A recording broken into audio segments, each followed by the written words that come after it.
Assalamualaikum warahmatullahi wabarakatuh.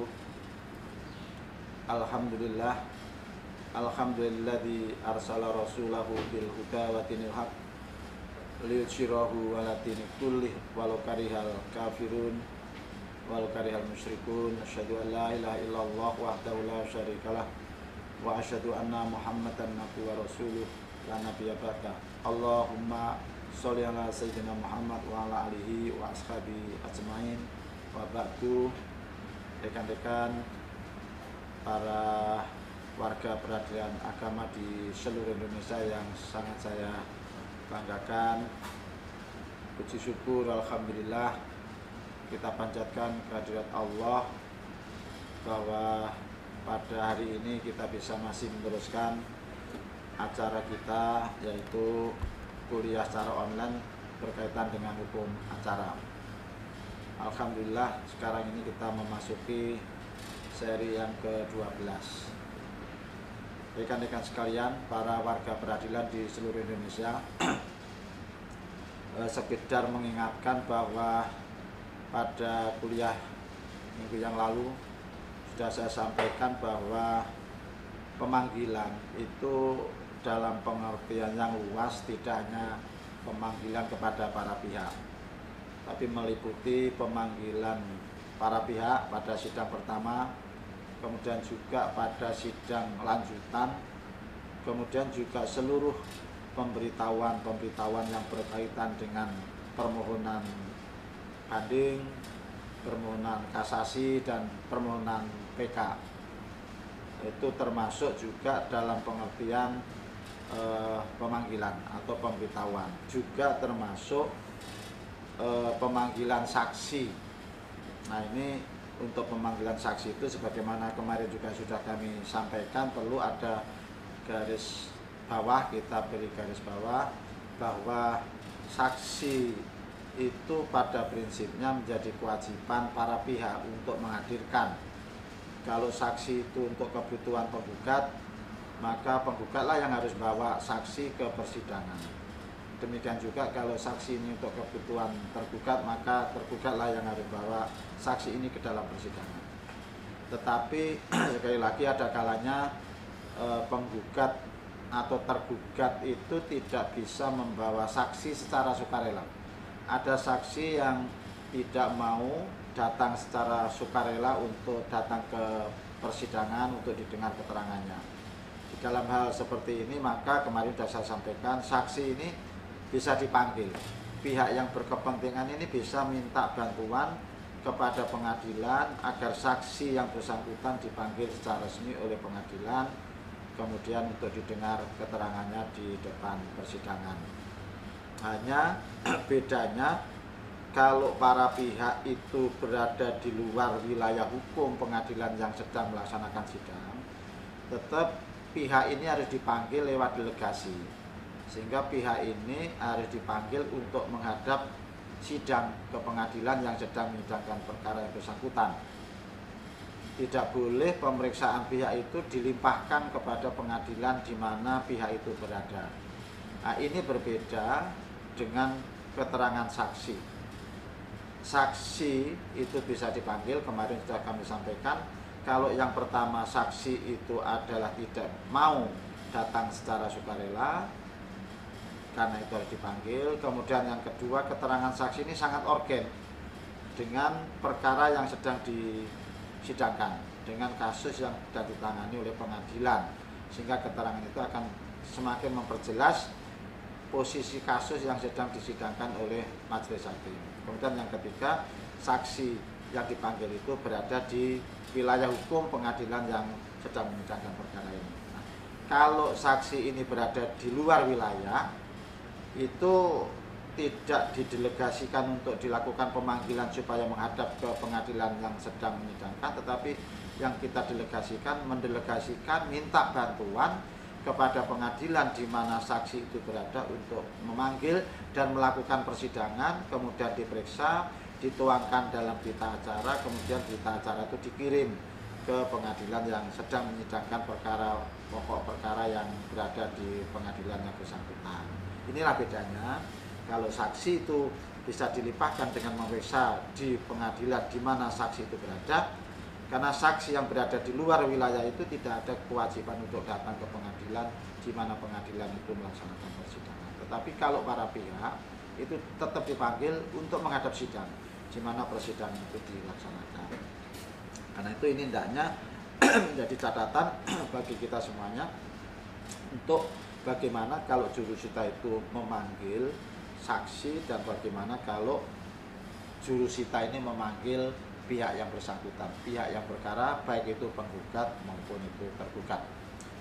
Rekan-rekan para warga peradilan yang saya hormati, kemudian pada saat saksi ini memanggil, ini yang perlu juga kita sudah ketahui, pada saat jurusita ini melakukan pemanggilan kepada tergugat pada sidang yang pertama, itu jangan lupa hendaknya panggilan itu dilampiri dengan salinan surat gugatan. Dilampiri dengan salinan surat gugatan yang disampaikan kepada tergugat. Nah, kemudian jangan lupa juga di dalam relas panggilan itu harus ditegaskan bahwa tergugat ini dapat memberikan jawaban secara lisan maupun tertulis.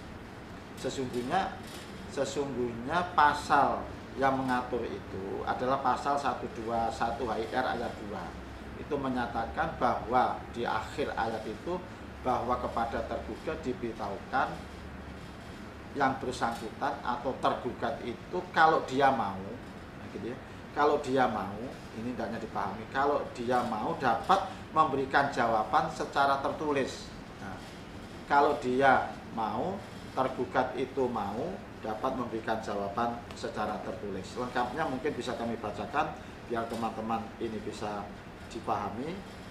Ketika memanggil tergugat, maka peserta itu diserahkan juga sehelai salinan surat gugat dengan memberitahukan bahwa ia kalau mau dapat menjawab surat gugat itu dengan surat. Artinya kalau si tergugat itu mau, itu tergugat dapat memberikan jawaban secara tertulis. Dengan surat itu artinya tergugat dapat memberikan jawaban secara tertulis. Kenapa kok di pasal ini tidak dicantumkan bahwa tergugat dapat menjawab dengan lisan?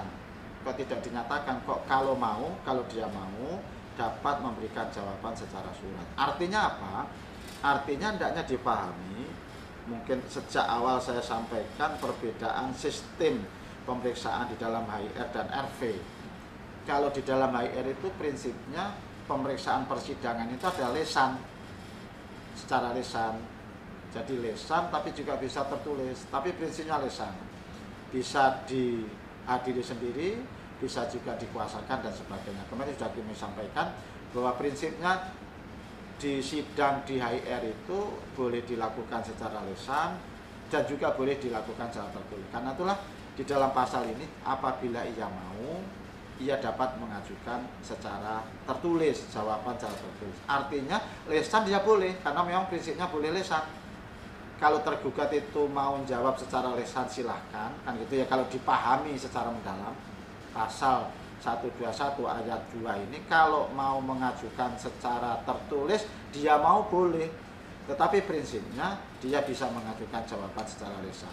Mengajukan jawaban secara lisan boleh, sekalipun tidak dicantumkan di dalam pasal itu, tetapi kalau dia mau, boleh yang bersangkutan ini mengajukan jawaban secara tertulis. Ini maksudnya seperti itu, jangan sampai kita salah memahami sehingga bahwa jawaban ini harus disampaikan secara tertulis, bukan itu. Atau mungkin juga kita sering di dalam panggilan itu kita lihat di dalam relas itu dia dapat mengajukan jawaban secara lisan dan secara tulis. Itu penegasan dari makna pasal 121 ayat 2 itu maksudnya seperti itu. Tetapi di sini yang tersurat hanya dijelaskan bahwa apabila tergugat itu mau, dia boleh memberikan jawaban secara tertulis. Artinya sesungguhnya jawaban yang sesungguhnya menjadi prinsip beracara di HIR ini adalah secara lisan.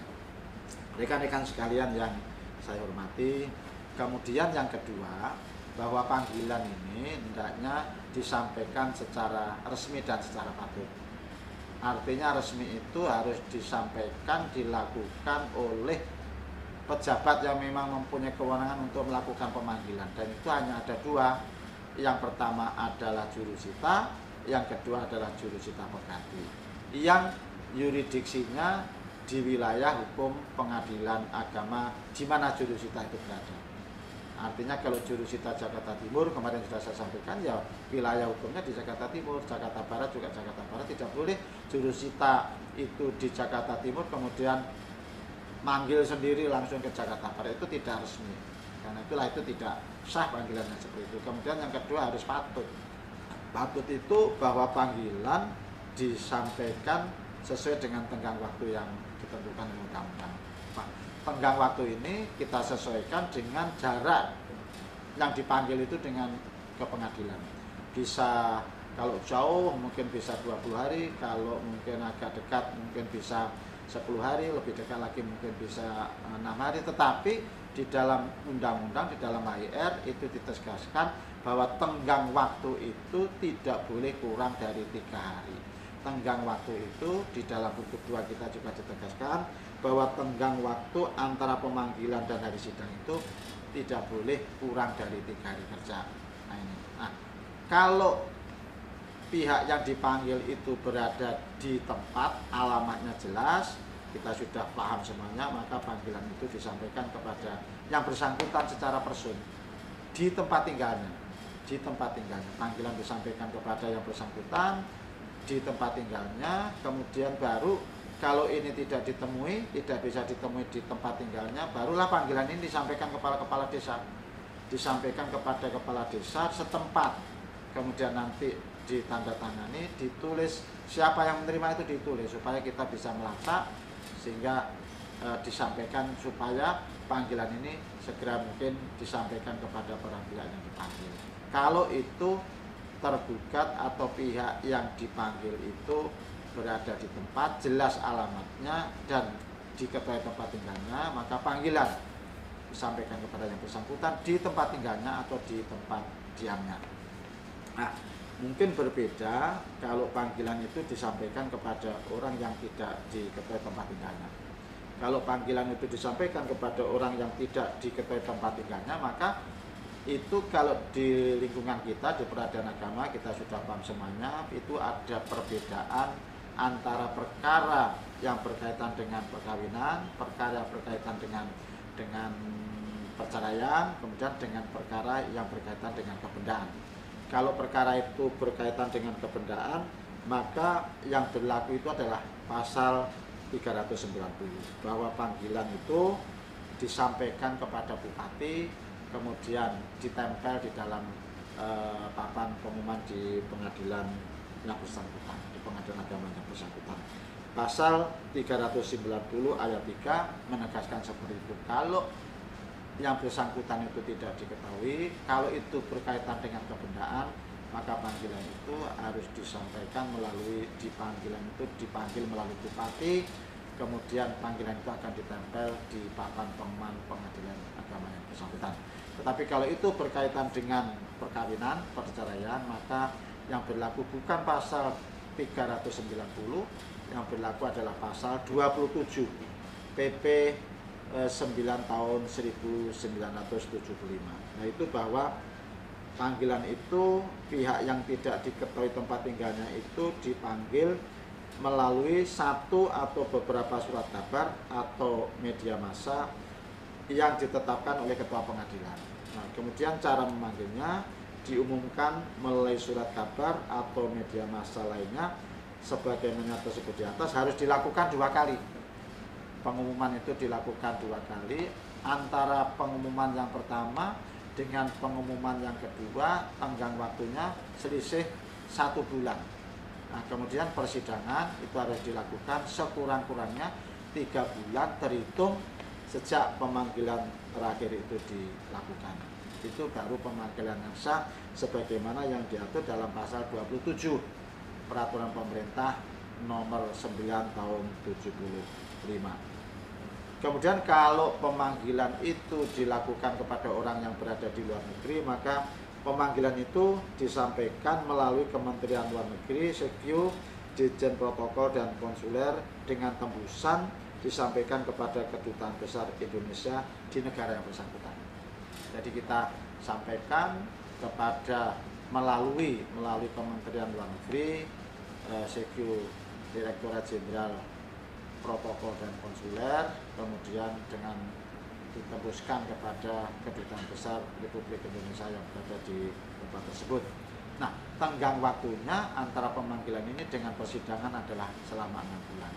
Kalau 6 bulan sudah dilalui, maka persidangan ini dapat dilakukan tanpa harus menunggu. Kalau dalam buku 2 kita ditegaskan tanpa harus menunggu datangnya surat panggilan yang berasal dari luar negeri tersebut di atas. Nah, ini beberapa hal ketentuan yang berkaitan dengan pemanggilan. Demikian juga kalau yang dipanggil tergugat itu meninggal, maka panggilan itu disampaikan kepada keluarganya di tempat tinggal tergugat yang meninggal atau pihak yang meninggal itu disampaikan kepada keluarganya tanpa harus menyebut satu persatu namanya, tetapi sebagai ahli waris dari almarhum yang telah meninggal dunia itu disampaikan kepada ahli warisnya yang berada di kelurahan atau tempat tinggal di mana ahli waris itu berada. Karena itu tidak menyebutkan satu-satu ahli warisnya, tetapi dipanggil kepada para ahli waris siapa namanya, ahli waris yang meninggal itu untuk menghadiri sidang pengadilan. Ini beberapa tata cara yang berkaitan dengan pemanggilan para pihak, baik pemanggilan kepada penggugat, baik pemanggilan kepada tergugat, para saksi dan sebagainya. Nah, kemudian juga termasuk pengertian pemanggilan itu adalah pemberitahuan isi putusan, pemberitahuan banding yang berkaitan dengan proses banding, pemberitahuan kasasi, dan juga pemberitahuan yang berkaitan dengan permohonan peninjauan kembali. Itulah rekan-rekan sekalian, sedikit yang bisa kami sampaikan. Mudah-mudahan bermanfaat dan insya Allah kita akan bertemu kembali dalam kesempatan yang akan datang. Sebelum kuliah pada hari ini saya akhiri, terlebih dahulu kami mengucapkan selamat menunaikan ibadah puasa di bulan Ramadan tahun 1435 Hijriah. Mudah-mudahan kita semuanya diberi kekuatan oleh Allah sehingga dapat melaksanakan ibadah puasa ini dengan sebaik-baiknya, sehingga kita betul-betul dapat meningkatkan ketakwaan kita kepada Allah Subhanahu wa taala. Terima kasih. Assalamualaikum warahmatullahi wabarakatuh.